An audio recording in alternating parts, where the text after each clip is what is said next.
화학입니다. 화학 사는 거 아니었어? 생명해야지. 화학 지금 했잖아. 자, 몇 쪽인데? 보세요. 몇 쪽이냐? 146쪽. 오늘은 질병, disease. 1시간 반 지났어. 자, 그렇게 많이 나왔어요? 자, 질병과 병원체. 자, 우리가 오늘 배울 내용들이 지금 우리가 코로나로 참 많이 힘든 상황이야, 그지? 코로나 관련된 내용들도 있으니까 잘 봐두셔야 됩니다. 그지요? 첫 번째, 질병은요, 크게 두 가지로 나눠집니다. 비감염성 질병과 감염성 질병으로 나눠져. 말 그대로 비감염성이라는 건 뭐야? 감염되지 않는 거. 그러니까 전염이 일어난다, 안 일어난다? 안 일어난다. 전염되지 않는다. 반면에 감염성은 전염이 된다 이 말이지. 맞습니까? 자, 그럼 무슨 차이냐면 비감염성 같은 경우는요, 뭐 생활 방식, 유전, 환경, 뭐 식습관 이런 습관들에 의해서 나타나는 것들이고, 얘는 감염성 질병은 병원체의 감염. 뭐라고요? 병원체에 감염된다. 자, 그러면 도대체 병원체의 종류가 무엇이 있을까? 5개가 있어요. 세균이 있고요.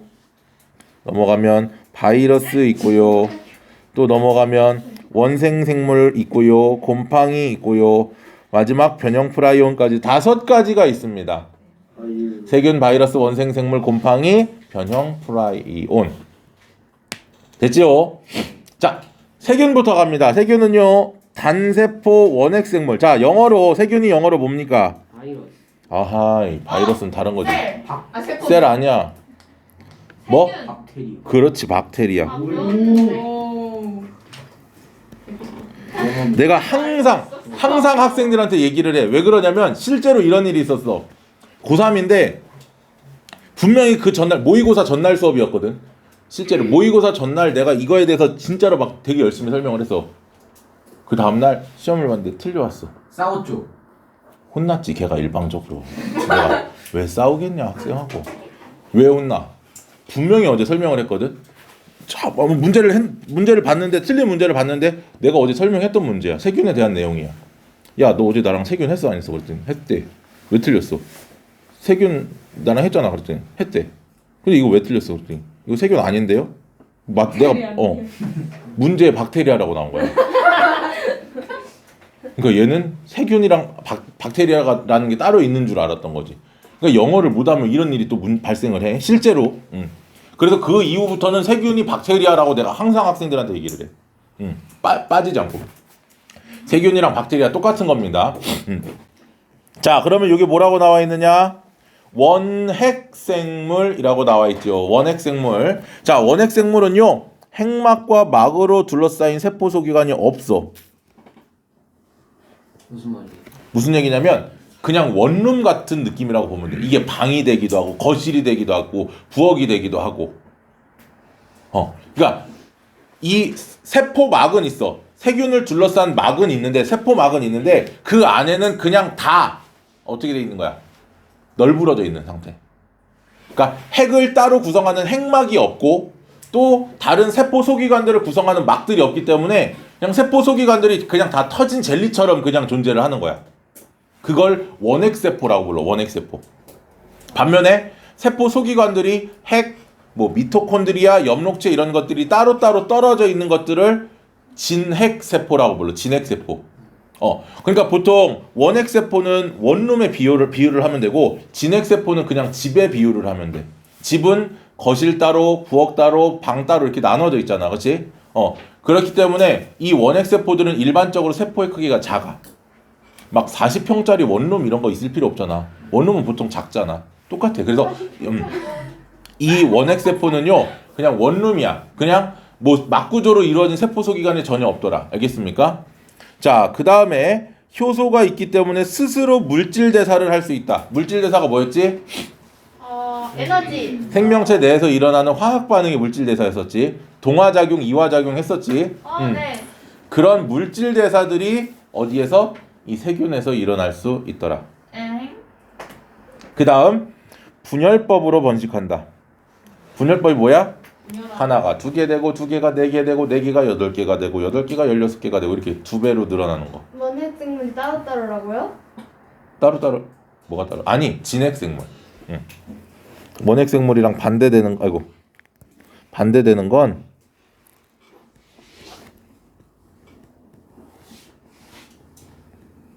진핵생물.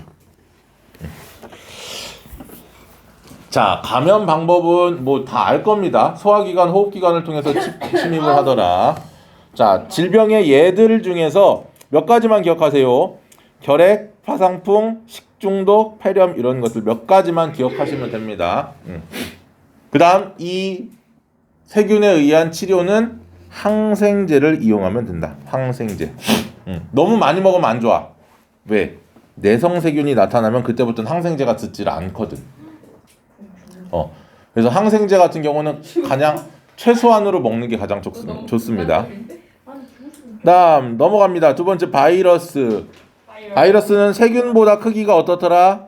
작다. 그다음 세포 또 이러네. 와우. 자, 세포 구조를 갖추지 않고 세포의 구조를 갖추지 않고 뭐만 있다? 유전 물질과 단백질 껍질로만 구성이 돼 있기 때문에 우리 앞에서 1단원에 했었어. 스스로 물질돼서 하지 못한다. 뭐만 해야 된다? 숙주세포 내에서만 증식할 수 있다. 왜? 숙주세포에 뭐를 이용하거든? 그거요. 다 배웠는데. 효소를 이용하는 거지. 맞습니까? 자, 그래서 숙주세포에 자신의 DNA를 주입하여 유전물질을 주입하여 감염시킨다. 감기, 독감, 홍역, 소아마비, 그리고 뭐 여러분 잘 아는 에이즈, 메르스, 그다음 뭐 사스, 코로나 전부 다 바이러스야. 조금 인간에게 위협이 되는 그런 질병들은 대부분 바이러스라고 보면 됩니다. 호소를 네, 천연두는 뭐예요? 천연두도 바이러스의 종류야. 어떤 증상인지 정확하게 나도 잘 모르겠는데 막 이게 종기 같은 게 막 얼굴에 이렇게 날 부를 거야. 다음 치료는 항바이러스제를 사용하더라. 항바이러스제. 근데 문제는 이 바이러스제의 종류가 많지 않고 이 바이러스는 돌연변이가 많이 나타나더라. 그치?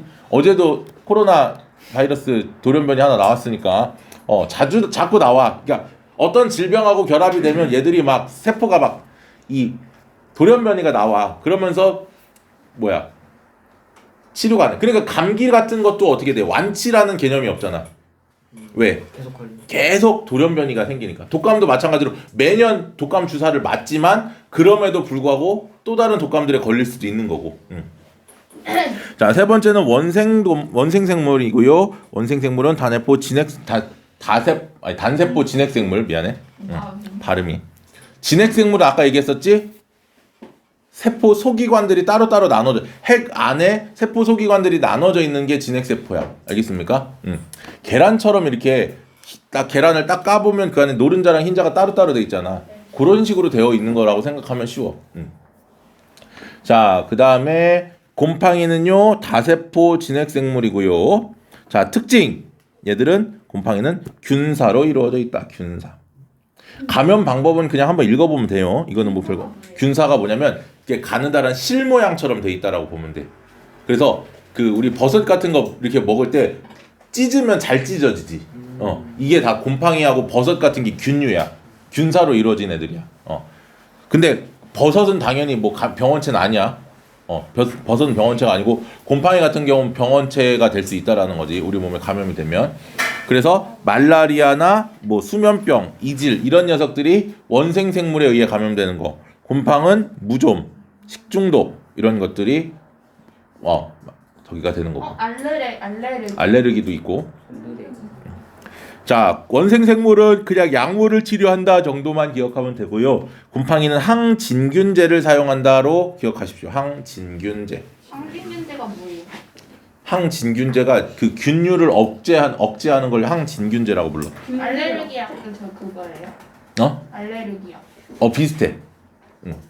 근데 알레르기 종류도 뭐냐에 따라 조금씩 달라서. 그다음 마지막 변형 프라이온입니다. 얘들은 유일하게 뭐가 없느냐?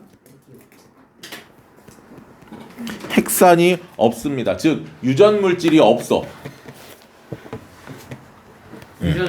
유전 물질이 아니야. 없어. 번식을 못해요. 증식은 해.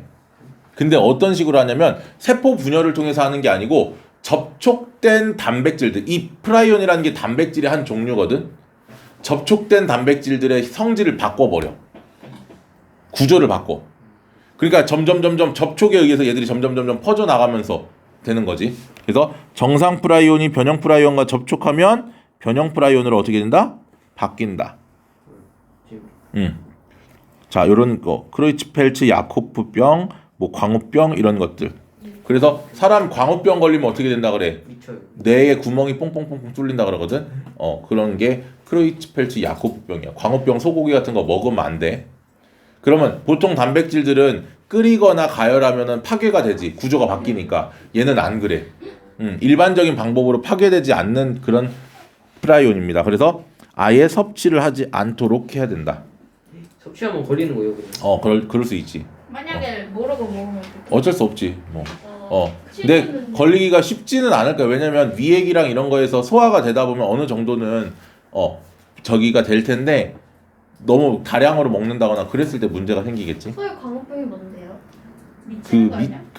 그렇지. 약간 미친 거지. 그러니까 미친다는 게 소가 막 미친놈처럼 막 이렇게 뛰어댕기는 그런 게 아니고 하는 행동들이 미친다는 얘기야. 이렇게 막 침을 막 질질질질 흘리고 막 이렇게 뭐 어떻게 하더라? 나도 정확하게 모르는데 막 한쪽으로 막 픽픽픽픽 대고 막 이런 것들. 막 눈 약간. 빨개지지 않아요? 나도 정확하게는 잘 몰라. 치료는 못해요?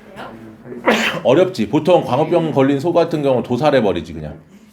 조살? 죽인다고. 그럼 그거 먹으면 안 되잖아요. 안 되지. 그래서 두사람잖아. 과연 다리 그러니까 소를 죽이는 거 먹으려고 죽이는 거잖아. 아니 근데 그거는 감염을 막기 위해서 죽이는 거지. 그러니까 안 먹는다. 과연 다라고. 자, 그래서 직접적인 감염 경로와 간접적인 감염 경로는 요건 별거 없어. 그냥 읽어보면 충분히 알만한 내용들이야. 그러니까 넘어갈게. 네, 끝이네. 병원체는 이게 끝이야. 근데 지금부터 하는 게 중요해. 방어작용. 난다. 왜 쫓긴가요? 다음 단원. 152쪽. 자, 이 방어작용이라는 건 우리 몸을 보호하는 작용입니다. 그래서 우리가 보통 면역이라고 얘기를 하지. 이뮨이라고 불러. 이뮨. 이윤이 뭐예요? 이뮨이라는 게 영어로 방어라는 뜻이야. 한국말로. 자, 없어. 자, 비특이적 방어작용과 특이적 방어작용이 있어. 비특이적이라는 건 특이적이지 않다. 아까 우리가 병원체 종류를 얘기했었잖아. 그지? 병원체 종류와 관계없이 일단 맞고 봐. 그게 비특이적이야. 그러니까 얘들은 자, 여기 나와 있지? 병원체 종류를 구분하지 않고 동일한 방식으로 일어난다. 일단 막는 거야. 무조건. 그리고 선천적이더라. 태어날 때부터 가지고 태어난다. 그리고 신속하고 광범위하게 일어난다. 특이적 방어작용은 병원체 종류에 따라서 방어하는 방법이 달라. 그렇겠지. 예를 들어서 우리가 불이 나면 불이 뭐에 붙었느냐에 따라서 불 끄는 방법이 다르단 말이야. 뭐 예를 들어서 기름 같은 거에 불이 붙었으면 물 뿌려가지고는 안 꺼져. 왜냐면 기름은 물 위에 떠버리니까. 그럴 때는 뭘 덮거나 이렇게 돼야 되는 거고, 뭐 나무 같은 데는 물 뿌리면 꺼지겠지. 그러니까 그런 것처럼 얘들도 마찬가지로 병원체 종류에 따라서 방어하는 방법이 달라. 그게 특이적 방어작용. 그래서 병원체의 종류에 따라 선별적으로 나타난다. 발이 너무 차가워요. 저도요. 나도 진짜 어떡하자는 거야. 털실내와 신과. 따뜻한 공기는 위로 가는데 발이 어떻게 따뜻해요?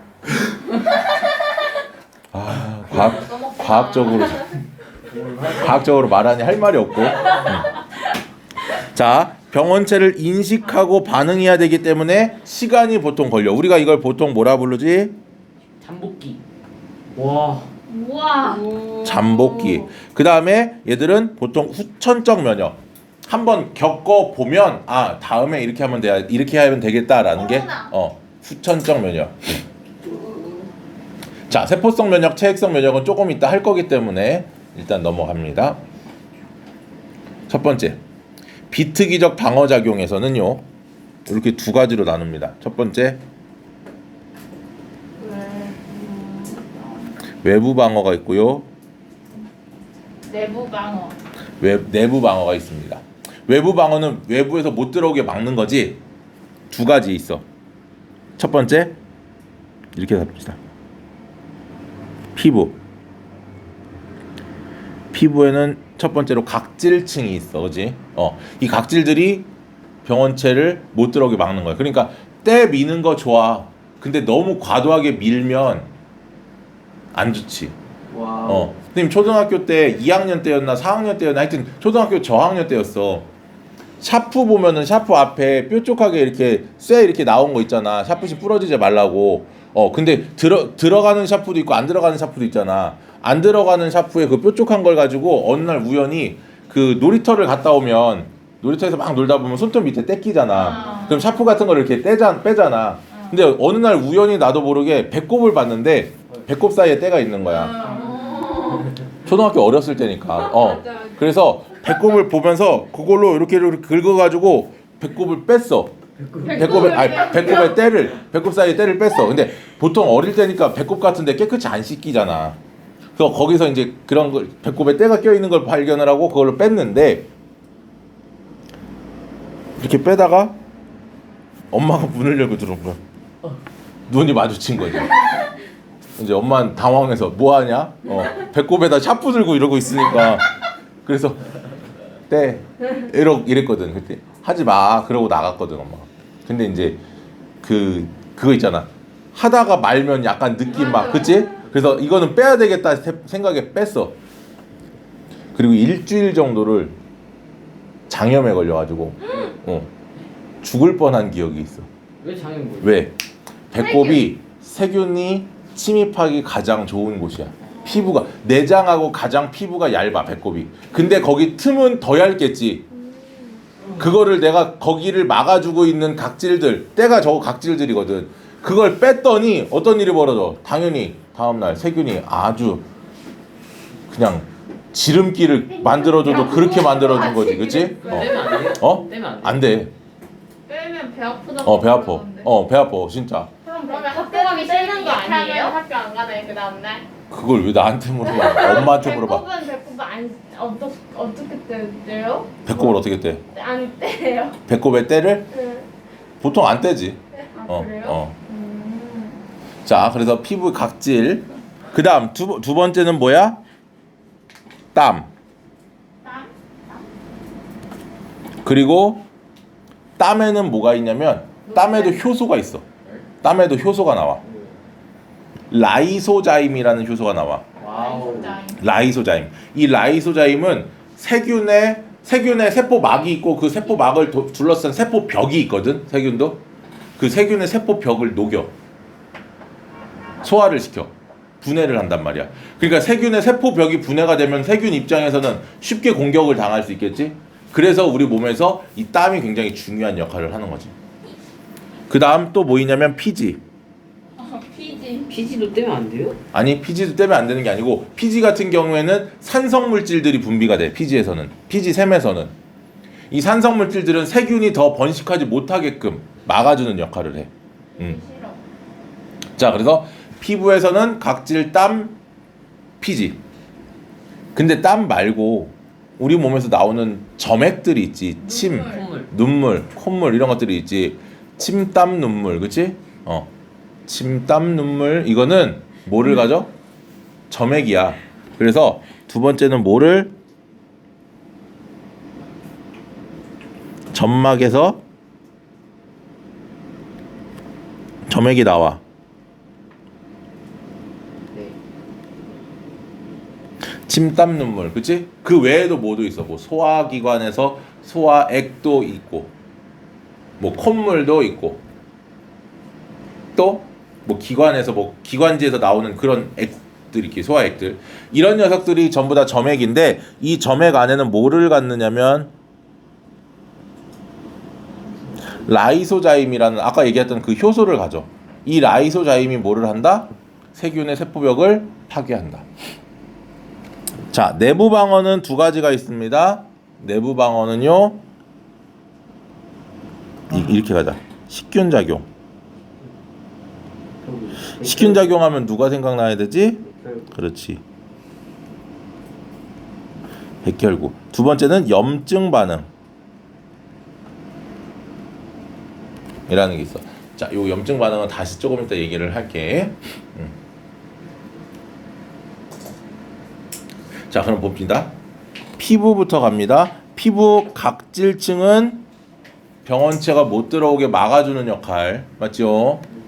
그 다음에 뭐야 침땀 눈물 라이소자임 그지? 침땀 눈물 라이소자임 이거 없다 하시네. 피지샘 어디 가서 부르면 안 된다. 아미한테 나 두드려 맞는다. 이런 거 산성 물질. 우와. 자, 점액 같은 경우는 점액은 이 미생물의 이동을 방해하고 아까 얘기했던 것처럼 뭐야? 라이솜, 자임, 그지? 그다음 섬모, 코에도 털이 있지, 기관에도 털이 있어. 이런 애들이 뭐를 코에서는 코딱지 형태로, 그다음 기관에서는 가래 형태로 이 세균들을 걸러주는 역할을 해. 그래서 병원체 먼지를 붙잡아 몸 밖으로 배출한다. 그럼 가래는 뱉는 게 뱉는 게 좋지. 그 다음에 점막으로 덮여 있다. 위 안쪽. 그렇지. 그 다음에 위산. 위산은 산성이지 산성. 그러니까 병원체가 제거될 수 있다. 그러니까 지금 요 두 가지는 뭐야? 피부하고 점막은 많이 뱉는 외부 방어. 외부 방어야. 몸이 좋대잖아. 아유. 두 번째 2번부터는 뭐야? 내부 방어. 첫 번째 식균 작용은 누가요? 백혈구. 자, 백혈구가 이런 식으로 식균 작용, 외부에서 오는 병원체들을 이렇게 싸 먹어. 네? 백혈구가 외부에서 온 병원체들을 이렇게 싸 먹어. 백혈구가 있으면 이렇게 싸 먹어. 싸서 안으로 가지고 들어가. 안으로 가지고 들어가면 요걸 우리가 식포라고 불러주는데, 이 식포와 이 백혈구 내부에 리소좀이라고 하는 효소들이 있어. 리소좀이라고 해서 효소를 포함한 이런 방이 있거든. 이 두 개를 합쳐서 이 식포를 분해를 하는 거야. 그럼 얘들은 어떻게 돼? 작아지죠. 장출을 해? 이 표면에 이렇게 표면으로 나와. 마치 이렇게 이런 느낌이야. 아니 커지는 건 아니고 그냥 저 작은, 이거 지금 내가 크게 그려서 그런 거고, 이 작은 애들이 여기 따다다다다 붙는 거야. 계속 쌓이면 커지는 거 아니에요? 그리고 이 백혈구는 파괴되지. 아, 백혈구가 파괴돼요? 파괴되는 경우도 있고 아예 없어져 버리는 경우도 있는데, 자, 이런 느낌이라고 보면 돼. 백혈구가 외부에서 뭐를 발견을 했어. 병원체를 발견을 했어. 그럼 먹을 거 아니야. 그럼 먹은 그 백혈구는 겉부분에 표시가 나와. 마치 무슨 느낌이냐면 초등학교 애기들이 점심 때 짜장면이 나오면 입에 묻히고. 묻히고 다니고, 그치? 그 다음에 사탕 같은 거 먹으면 페인트 사탕 같은 거 막 이렇게 입술 파래지는 거 있잖아. 그거 먹고, 자, 사탕 누가 먹었니? 아무도 안 먹었대. 자, 그거 막 걸리잖아. 그러면 누가 먹었는지 알잖아. 마치 이런 것처럼 얘들도 대식세포에 의해서 얘들이 먹어버리면, 백혈구가 얘를 먹으면, 병원체를 먹으면 병원체가 갖고 있던 어떤 특징들이 요 겉부분으로 이렇게 나타난단 말이야. 지금 뭐 일부만 그린 거지만 사실 전체적으로 나타나요. 그럼 이 백혈구는 뭐가 된다? 감염된 세포가 되는 거야. 감염된 세포. 자, 그 과정이 조금 있다가 다시 나올 거니까. 자, 그래서 병원체를 분해하더라. 그래서 이 병원체를 인식하는데 매우 중요한 작용. 누구? 병원체를 인식하는 세포가 있어. 그 세포는 뭘 찾냐면 감염된 백혈구를 찾으러 다니는 거야. 혀 검사하는 것처럼. 혀 내밀어봐, 내밀어봐. 너 먹었어. 일로 와. 이렇게 되는 거지. 근데 병원체라고 하는 거예요? 병원체가 외부에서 들어오는 거. 그 다음 염증 반응은요, 외부에서 병원체가 몸속으로 침입을 했을 때, 자, 뭐가 등장을 하냐면 여기 보면 비만세포 보이니? 비만세포. 비만을 일으키는 세포가 아니야. 세포 자체가 뚱뚱해서 비만 세포예요. 다른 세포에 비해서 커. 그럼 이 비만 세포가 이런 식으로 외부에서 이렇게 뭔가 병원체 세균들이 침입을 하잖아. 그러면 이 비만 세포가 뭐를 분비하냐면 히스타민이라는 걸 분비해. 히스타민. 이 히스타민이 어떤 생명체에 많이 있냐? 우리 인간에도 있지만 거머리 알지? 거머리에 침에 이 히스타민 성분이 많아. 우리 동의보감에 보면 허준 선생님이 피부병 고칠 때 어떻게 했냐면 상처에다가 거머리를 이렇게 붙여. 그럼 이 거머리가 피를 쪽쪽쪽쪽 빨아먹어. 왜? 히스타민이 분비가 되기 때문에 피가 안 굳어. 히스타민의 역할은 자, 비만세포에다 히스타민을 방출하면 히스타민은 모세혈관을 확장시킨다. 모세혈관이 확장되니까 혈액이 어떻게 돼? 바깥으로 잘 빠져나오겠지? 그래서 백혈구와 혈장이 상처 부위로 이동한다. 그러니까 출혈이 있는 부위에서는 피가 굳지 않게 만들어주는 거고, 그런 식으로 출혈이 없더라고 해도 어떻게 이 모세혈관이 확장되면서 백혈구가 이 바깥으로 어떻게 돼? 쪼르륵 빠져나올 수 있단 말이에요. 이런 식으로. 그러면 백혈구가 빠져나와서 백혈구가 식균작용을 하겠지. 어디에서? 혈관 밖에서. 요 바깥에서 하는 식균작용이 바로 뭐더라? 염증 반응이야. 알겠습니까? 혈관 안에서 백혈구가 그냥 싸먹으면 그건 그냥 식균작용이고, 혈관을 빠져나온 백혈구가 병원체를 싸먹은 걸 염증 반응이라고 불러. 그러면 이 백혈구들은 다시 고향으로 돌아갈 수가 없네. 그게 바로 희생자물. 고름이 되는 거지. 이런 물질들이 이런 것들이 바로 뭐가 된다? 그래서 밖으로 나오고 없어지는 거예요? 고름은 보통 그냥 자연적으로 흡수가 되는 경우들도 있어. 시간이 지나면. 그러니까 예를 들어 독성이 많은 고름 같은 경우, 어떤 고름 같은 경우 짜야 되는 경우도 있지만 대부분 가만히 시간이 지나면 지가 그냥 자연적으로 없어지는 경우들이 있어. 됐죠? 자, 이렇게 해서 비특이적 방어작용에 대해서 외부 방어랑 내부 방어를 얘기를 했고, 생명과학은 오늘까지 얘기하면 전체 5단원 중에 지금 3단원 끝난 거다. 그래서 내가 시험 본다 그랬지. 다음 주에 오는 사람이 누구지? 니네는 13일이었지. 좀 이따 다시 얘기하자 그거는. 일단 진도 나가고. 다음 두 번째 특이적 방어작용은, 자 방금 비특이적 방어작용을 얘기했으니까 이제 특이적 방어작용을 얘기할 건데, 첫 번째 항원항체 반응이라는 게 있어요. 뭐라고?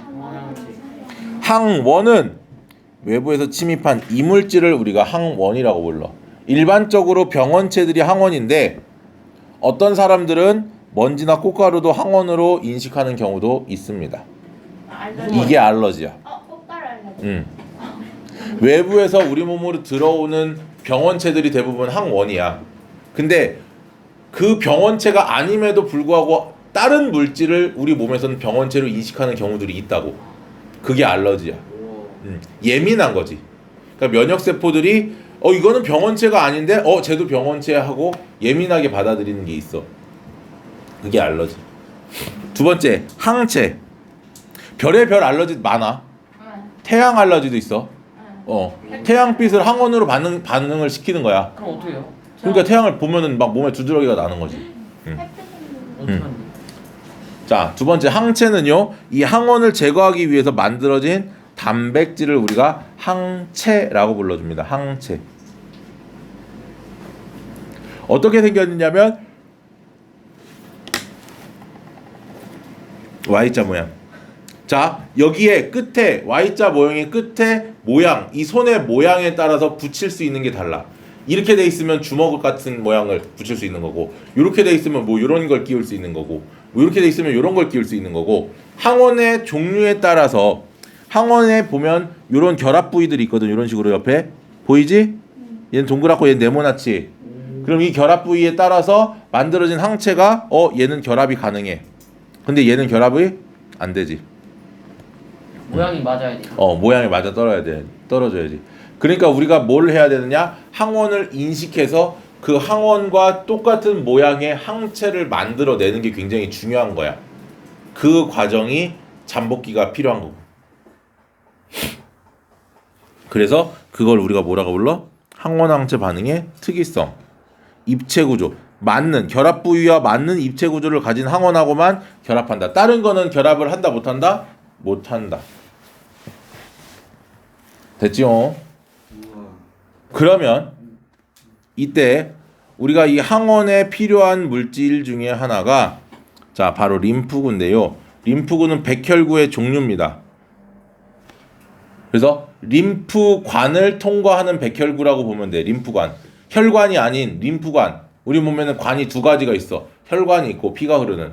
그리고 우리 몸에 조직액이라고 하는 림프액들이 흐르는 림프관이 있어. 이 림프관들은 면역과 관련된 물질들이 이동을 하는데 대표적인 게 저기 있는 림프구들이야. 알겠습니까?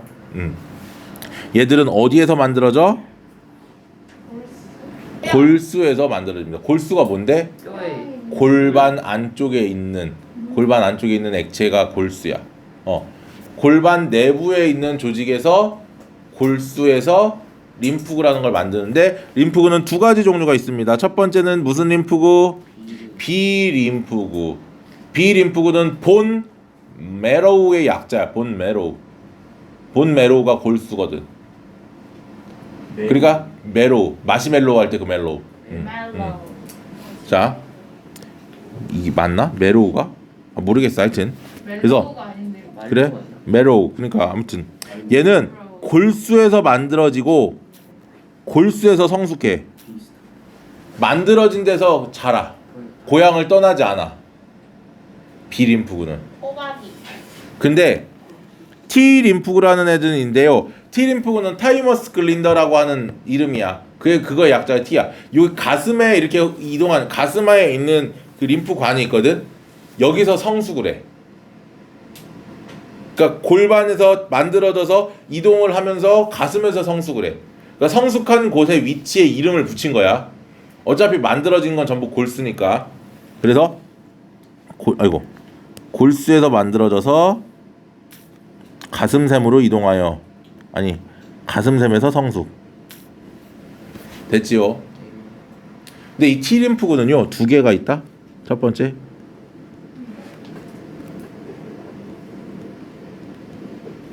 보조 T림프구라는 게 있고 보조 T림프구. 두 번째는 이거 세폭이 아니고 세폭은 뭐야? 세포 독성 T림프구. 독성 T림프구. 세포는 생략하기도 해. 영어로 보조 T림프구는요 헬퍼 T셀이라고 부르죠. 헬퍼 T셀. 독성 T림프구는 조금 무서워. 왜요? 킬러 T셀. 킬러 T셀. 킬러 T셀. 자, 어떻게 이 특이적 방어작용이 시작이 되느냐? 요 시작을 잘 봐야 돼. 아까 대식세포가 항원을 먹는다 그랬지. 그지? 이 대식세포가 백혈구였지. 외부에서 들어온 항원을 백혈구가 먹으면 뭐 한다 그랬어? 그 몸에서 항원을 분해한 다음에 항원이 가지고 있는 요 위에 요런 표지, 요거 보이지? 동그란 거 이런 거, 그치? 네. 동그란 거 이런 네모난 거 이런 표식들을 어떻게 한다? 찾는다. 세포 표면에 제시한다. 무슨 말이에요? 아까 여기서 이 항원이 갖고 있는 이런 표식들 있잖아. 동그란 거, 네모난 거. 이런 것들을 백혈구가 이 항원을 먹어. 그러면 거기 얘를 분해하고 나면 요 표식들이 있을 거 아니야. 그거를 어떻게 해? 세포 표면에 자기 몸 밖으로 내보낸다고. 드러낸다. 무슨 혓바닥 색깔을 보면 무슨 색 사탕 먹었는지 알잖아. 내가 무슨 항원을 먹었는지 알죠? 그렇지. 그래서 이 제시된 항원을 누가? 보조 T림프가 인식하는 거야. 둥근한지 네모난지 뾰족한지 이런 것들. 그러니까 대식세포가 갖고 있는 요 그림을 보면 대식세포에 여기 지금 뾰족한 거 있잖아. 이렇게. 그치? 맞아요? 얘를 먹으면 분해가 될 거 아니야. 그치? 분해가 되면서 뭐가 남어? 이렇게 항원이 남지. 이 항원을 어떻게 요 표면으로 이렇게 내보낸다고. 그러면 이게 뭐야? 감염된 세포야 이게.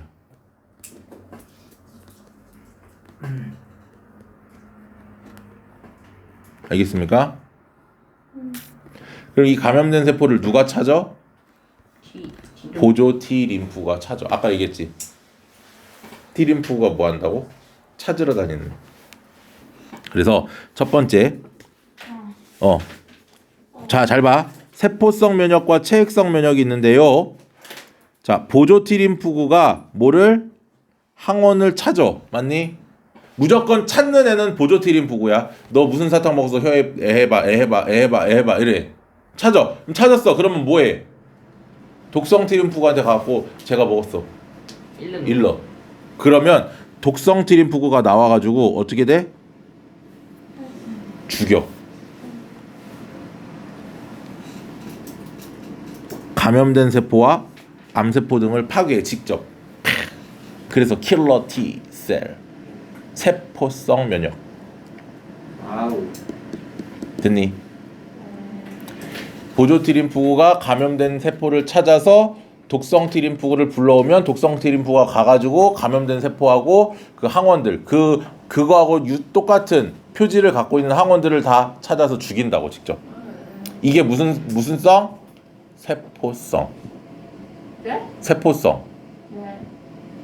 두 번째는요. 체액성. 체액성. 얘도 마찬가지야. 항원과 반응해서 보조 T 림프구가 항원을 인식을 해. 쟤 감염됐어. 그럼 어떻게 하냐면 이번에는 지가 직접 나가. 그러니까 이건 무슨 얘기냐면 아까는 경찰에 112 신고가 들어와. 그럼 보조 T 림프구가 신고를 받잖아. 그러면 경찰 특공대를 내보내. 그래서 어떻게 돼? 죽이는 거야. 자기는 직접 죽일 수가 없으니까 어떻게 해? 내가 나가질 않고 대신 내보내는 거야. 근데 이번에는 교통사고 신고가 접수가 됐어. 제가 지금 빨리 갈게요 하고 자기가 나가는 거야. 나가는데 혼자 나갈 수는 없으니까 다른 경찰 직원이랑 같이 나가는 거야. 그러니까 무슨 얘기냐면 아까는 보조 T 림프구가 인식을 하지. 그러면 세포 독성 T 림프구를 출동을 시키는 거라면 이번에는 보조 T 림프구가 역시 인식을 해. 그러면 지가 어떻게 돼? 나가고 싶어. 나도 가고 싶거든 현장에. 그러니까 어떻게 하냐면 비림프구를 자극해. 옆에서 쉬고 있던 비림프구. 야, 지금 사고 났대. 빨리 일어나. 같이 가야 돼. 그럼 비림프구랑 뭐가? 이 보조 T 림프구가 어떻게 된다? 붙어. 자, 그래서 뭐가 됐느냐? 형질세포와 기억세포가 됩니다. 형질세포와 기억세포. 자, 요거야. 지금 밑에 보면은 요 그림 보면은 두 개가 이렇게 붙었지. 맞아요? 네. 이게 이제 활성화시키는 거야. 비림프구를 자극한다라는 표현을 해 우리가. 이걸 가지고 지가 가서 붙는 거야 비림프구에. 그럼 비림프구는 뭐를 잘하느냐? 단백질 만드는 걸 잘해. 비림프구의 특징은 단백질의 종류가 뭐인데 아까 얘기했던 항체. 항체를 만들어내는 정보를 누가? 보조 T 림프구가 갖고 있겠지. 얘는 정보를 주고 얘는 그 정보를 가지고 단백질을 만들어. 그래서 얘네 두 개가 결합이 돼서 일부는 형질세포, 일부는 기억세포로 바뀌어. 이 형질세포는 뭐냐면 아까 얘기했던 것처럼 보조 T 림프구는 항원의 정보를 알고 있지. 비림프구는 단백질을 잘 만들지. 이 정보를 가지고 단백질을 만드니까 요 표면에 이렇게 항체를 만들어. 이런 식으로. 그리고 이 항체들이 떨어져 나가서 어떻게 항원이랑 결합을 해서 이렇게 항원 항체 반응을 하는 거야. 이렇게 양쪽으로 있으니까 하나 잡고 또 다른 항원 잡고 이런 식으로. 그러다 보니까 얘들이 어떻게 돼? 얘랑 엉겨 붙지. 직접 죽진 않아. 엉겨 붙으니까 얘들이 어떻게 돼? 독립적으로 활동을 해 못해? 못하지? 그럼 이걸 가지고 어떻게 돼? 응집을 시켜가지고 제거해 버리는 거야. 다음 두 번째 기억세포는 나중을 대비하는 거야. 나중에 또 들어오면 어떡하지? 그러니까 일부는 기억세포로 전환이 됐다가 나중에 항원이 똑같은 게 또 들어온다, 또 들어오면 이 기억세포가 더 빠르게 형질세포로 전환이 되고 빠르게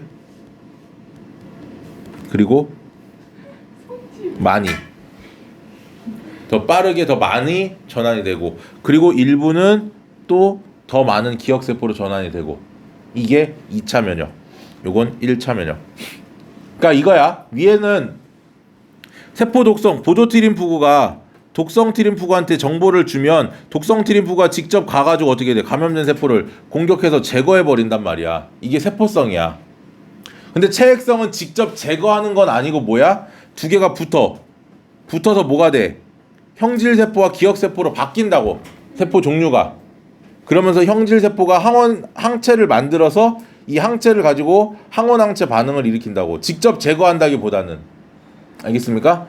결합해서 제거한다라는 거지 그리고 이 기억세포는 정보를 가지고 있다가 나중에 더 빠르게 더 많이 만들어낸다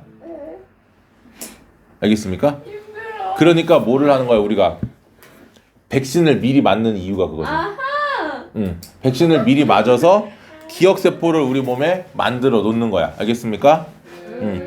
자 그래서 첫 번째 처음 침입하면 보조 트림프구의 도움으로 항체를 생성하고 일부는 기억세포가 되는데 보통 5에서 7일이 걸려 근데 2차 면역은 재침입하니까 어떻게 더 빠르게 증식 시간이 짧고 항체 양도 많더라 그래서 1차 면역 1차 감염이 됐을 때는 여기서 여기까지 잠복기도 길고 양도 적어 근데 2차 면역은 여기서부터 여기까지 짧고 양도 어때? 더 많더라라는 얘기지 그지? 그러니까 우리가 어렸을 때 뭐를 예방접종을 통해서 미리 병원체를 몸에다 주는 거야 백신이 좋은 게 뭐야? 좋은 거야? 나쁜 거야? 쓰레기야 병원체를 집어넣는 거야 니네 몸에다가 그러니까 간호사 선생님들이 뭐라 그래 백신 맞으면 오늘 열 날 수 있으니까 잘 지켜보라 그래 왜? 병원체 넣는 거니까 1차, 2차 다예요? 아니 1차 1차예요? 2차는요? 2차는 그러니까 시간이 지나면 이 기억세포들이 사라지는 애들이 있을 거 아니야 네. 한 번 더 넣어줘서 각인시켜주는 거지 3번도 맞다. 3번도 맞는 경우도 있지 주기적으로 얘들이 정보를 잃어버리는 세포들이 생기면 그렇게 몇 번씩 맞겠지 그러니까 백신을 넣어가지고 이 항원을 그냥 항원을 넣으면 안 돼 그럼 아프니까 다음을 약하게. 위해서 백신을 넣는 그렇지 네? 뭐 싸우자는겨? 그래서 나중에 이 2차 면역이 더 빠르게 더 많은 항체를 만들어내니까 질병에 더 걸리지 않을 확률이 높다고 그리고 그걸 위해서 1차 면역 때 일부러 1차 면역 때 항원을 미리 넣어놓는 거야 어떤 항원을? 병원성을 약화시키거나 병원성을 제거한 그러니까 집어넣어도 몸에 이상이 없을 정도의 양의 항원을 집어넣어서 1차 면역을 먼저 시키고 그 다음 2차 면역을 나중에 대비하는 거지 그게 백신입니다 그래서 백신이라는 건 감염성 질병을 위해 체내 주입하는 항원을 포함하는 물질 끝났네. 그래서 약화시킨 병원체나 그지? 독소 등을 집어넣는 거야 좋은 거 아니야? 우리 몸에 아플 수도 있어 사람에 따라서 그거는 정말 상관없는 거예요?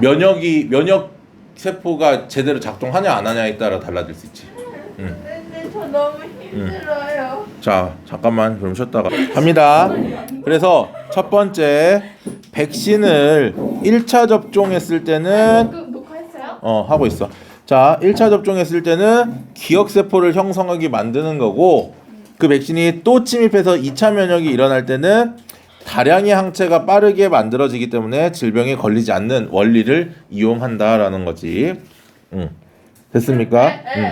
기다려. 자 그랬을 때 왜? 다량의 형체가 빠르게 생성. 뭐야 그냥 밑줄밖에 안 쳤는데 자 그래서 면역 관련 질환의 첫 번째는요 왜 이러냐 이거 왜 이래 첫 번째 알레르기입니다 알레르기는 과민성 면역 질환이야 면역계가 과민하게 반응. 그러니까 굳이 항원이 아닌데 몸에서는 그걸 항원으로 인식해 버리는 거야. 과민성 뭐라고? 과민성 뭐라고? 질병. 예. 그렇지? 그다음 두 번째는요 자가 면역 질환. 이건 조금 더 안 좋아. 면역 세포들이 내 몸의 세포를 항원으로 인식하고 공격해 버려. 내 몸에 내 몸에 있는 세포들을. 그래서 자기 몸을 구성하는 세포나 조직을 항원으로 인식하여 공격한다. 그다음 면역 결핍은요. 면역 담당하는 세포나 기관에 이상이 생겨서 면역 기능이 저하되는 질병. 우리가 보통 알고 있는 에이즈가 대표적인 면역 결핍증이지. 후천성 면역 결핍증. 에이즈 같은 경우는 보조 T 림프구를 파괴합니다. 그러니까 항원을 인식을 못하게 되겠지. 그런 것들. 자 넘어갑니다. 또요? 아니 여기 하나 더 있어. 이게 마지막 맞죠? 마지막. 자 혈액의 응집 반응인데요. 자 적혈구의 세포막에 뭐가 있느냐면 응집원이라는 게 있고요. 그 다음에 혈장에 있는 물질이 바로 응집원이에요. 응집소라고 하는 녀석이 있어요. 응집이에요. 응집원, 응집소. 그래서 얘들이 서로 적혈구와 엉겨 붙는 현상을 우리가 응집 반응이라고 불러주는데 방금 얘기한 것처럼 적혈구에는 뭐가? 응집원. 혈장에는 응집소. 응집원이 항원으로 작용하는 친구야. 그 다음에 응집소는 항체로 작용하는 친구고요. 그래서 A와 알파가 B와 베타가 결합하면 응집 반응이 나타난다. 응집 반응이 일어나면 이 덩어리가 져 피가. 그러니까 우리 몸에서는 응집 반응이 일어나면 돼, 안 돼? 안 되지. 몸 안에서 덩어리가 지면 혈관을 막을 수 있겠지. 위험합니다.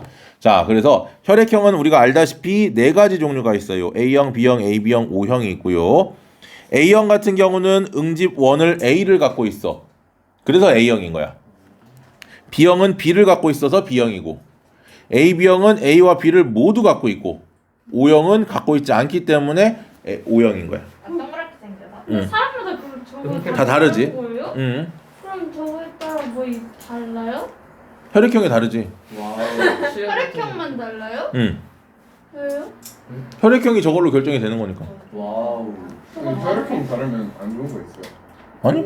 아니 근데 혈액형에 따른 성격은 뭐예요?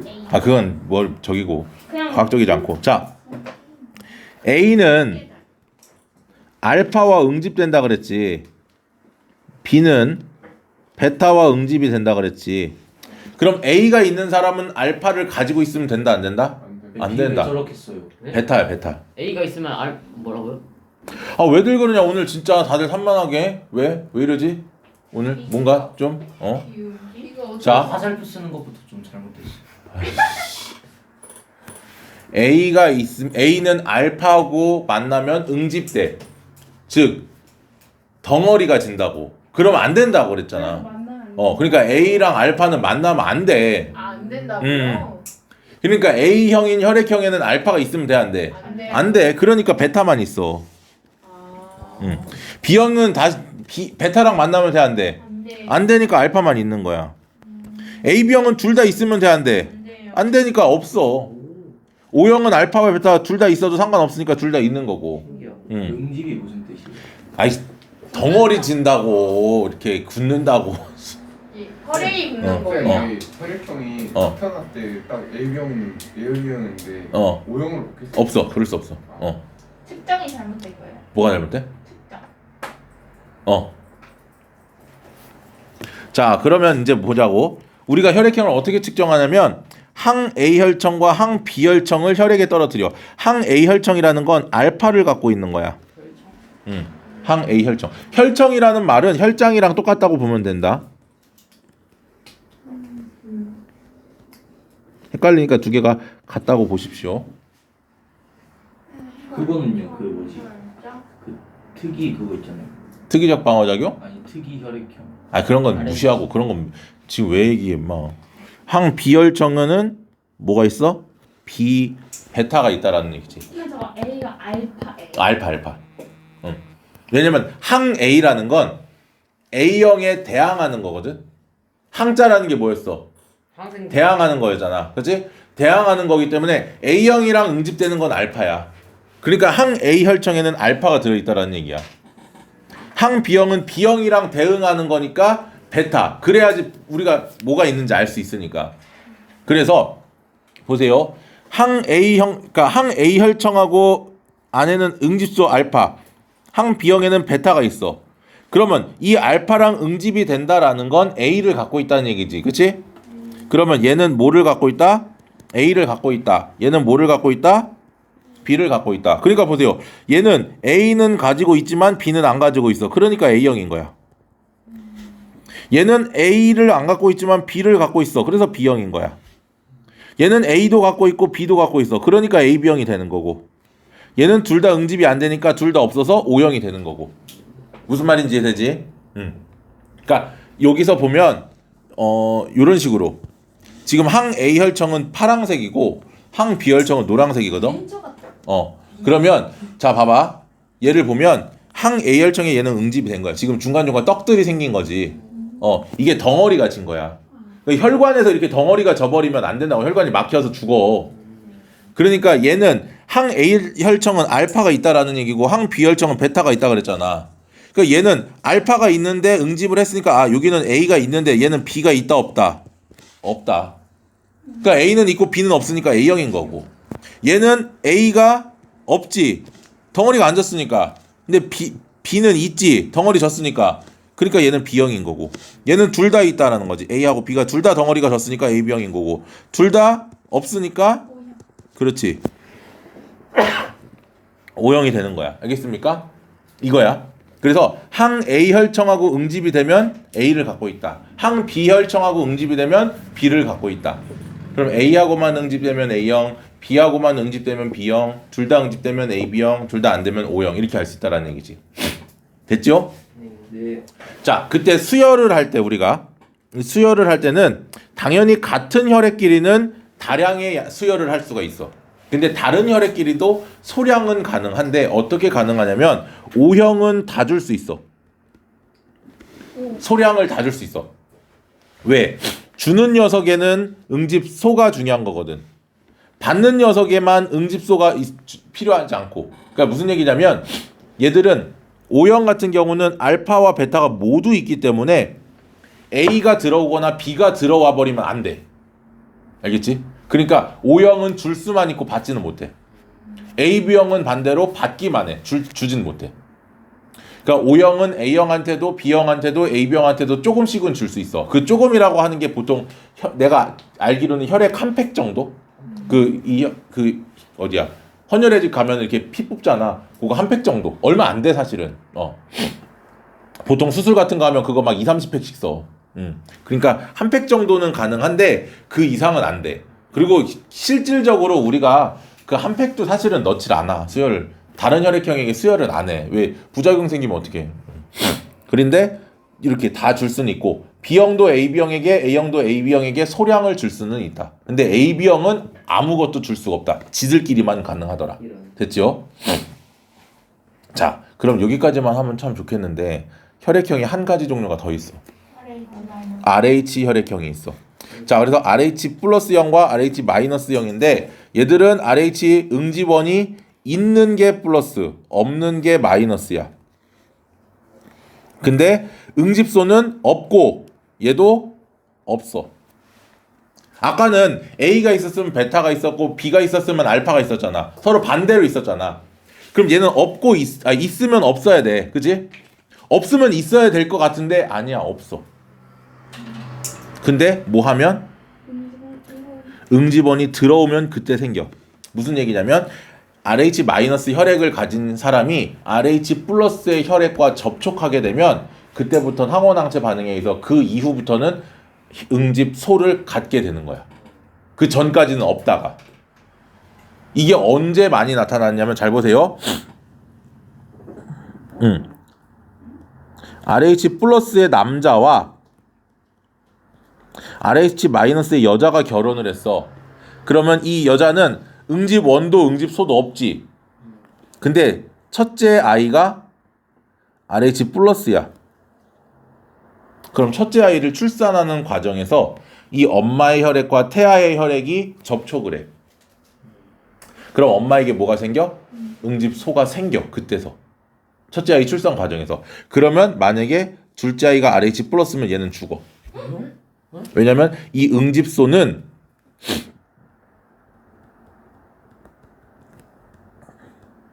태아에게 전달이 된단 말이야. 그러니까 엄마가 여기는 첫째 아이를 낳을 때까지 임신했을 때까지는 상관이 없어. 왜? 어차피 없으니까. 근데 첫째 아이를 낳으면서 엄마가 접촉이 되니까 뭐가 생겨? RH 응집소가 생기지. 그러면 이 응집소가 둘째 아이를 임신했을 때 둘째 태아한테 전달이 되면 태아 입장에서는 응집원이 있는 상태에서 엄마한테 응집소를 받아버리니까 혈액이 응집돼 버려. 그러니까 죽어. 사산되는 거야. 근데 이거를 저가세포증이라 불러. 저런 게 많이 없는 거예요? 거의 없지. 왜냐면 RH 마이너스인 사람이 일단 드물고. 아... 최근에는 출산할 때 태아의 혈액과 엄마의 혈액이 접촉되지 않게끔 많이 기술이 발달이 됐으니까 그럴 일이 거의 없긴 하지 최근에는. 자, 그런 거고요.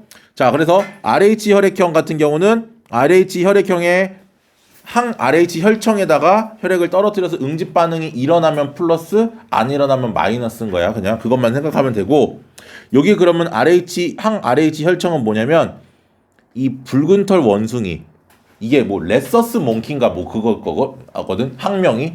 근데 헷갈리니까 그냥 이렇게 레드 헤어 이렇게 생각해. 붉은 털.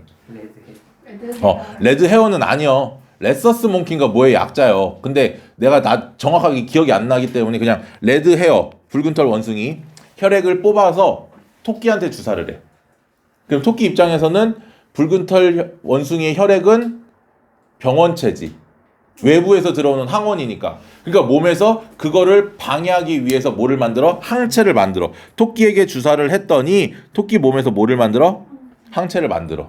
그러면 그 토끼의 몸에서 항체가 만들어진 혈액을 채취를 해서 토끼의 혈청과 사람의 혈청을 결합을 시켜서 응집이 되면 얘한테 있던 게 사람에게도 있다라는 얘기잖아. 그지? 그래서 RH 플러스형인 거고, 요 붉은 털 원숭이에 있던 게 사람에게는 없다는 얘기잖아. 마이너스는. 그치? 응집을 안 하면 이건 RH 마이너스형이 된다는 얘기야. 복잡하지? 근데 원숭이 거를 그냥 바로 쓰면 되지 않아요? 안 돼. 원숭이는 응집원이 있기 때문에 응집소가 없잖아.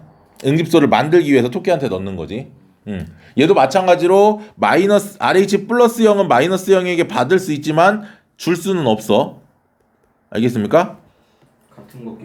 같은 것끼리 당연히 되지. 그러니까 우리가 ABO 혈액형이랑 플러스 마이너스까지 같이 봐야 되지.